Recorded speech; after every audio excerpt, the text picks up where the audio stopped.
It was a winter's day, several years ago. An elderly man, tall and solid-shouldered, turned up at my clinic in Tsuchiura, a town about an hour away from Tokyo by train.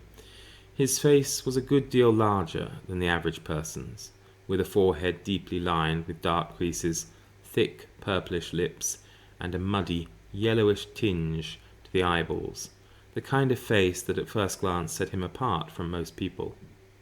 I got him to strip to the waist. His whole back was covered with a tattoo, a dragon and peony design. Though the colours had faded with the years, leaving the dragon's scales pale, the stylized clouds and its whiskers almost at vanishing point.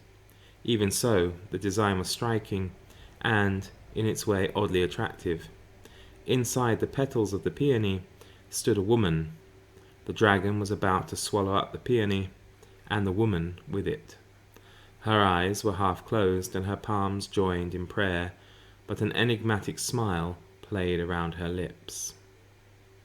I would have liked to photograph it if possible, but I had never seen the man before in my life, and something about his air of absolute assurance made me hesitate, so in the end I never got around to making the suggestion.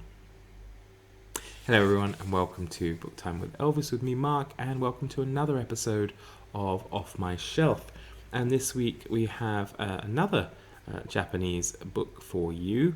We've had a couple recently, and this one is Confessions of a Yakuza by Junichi Saga. Now, this is a very interesting one. It doesn't really have much in the way of blurb on the back, and I read it a few years ago. And basically what it is, it's the story of one of the last traditional gang bosses in Japan. And he was talking there about the tattoo, because the tattoo was very much traditionally the sign of a Yakuza, and he has a nice little drawing there, if you can see, of what it kind of looked like. It's a bit blurred, I'm afraid, on this camera. Perhaps I do need a better one. But Mr. Saga, or Dr. Saga I should say, is a doctor, or was a doctor, I'm not sure if he's still around. He had this small practice just north of Tokyo, and he started treating this man, this Yakuza boss, and he found it very interesting and unusual. So with the cooperation of the patient, the doctor started recording their chats and sessions, and basically with each visit getting the Yakuza boss's life story.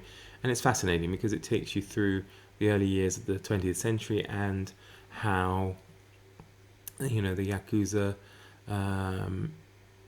really developed during those years, how it worked during those years, and yeah, it's just a fascinating chronicle, really, of something that perhaps we've all seen films of the modern Yakuza and the modern mafia and that kind of thing, and this is something a bit different. Certainly not romanticizing it, but I would be wrong to say there aren't any elements of kind of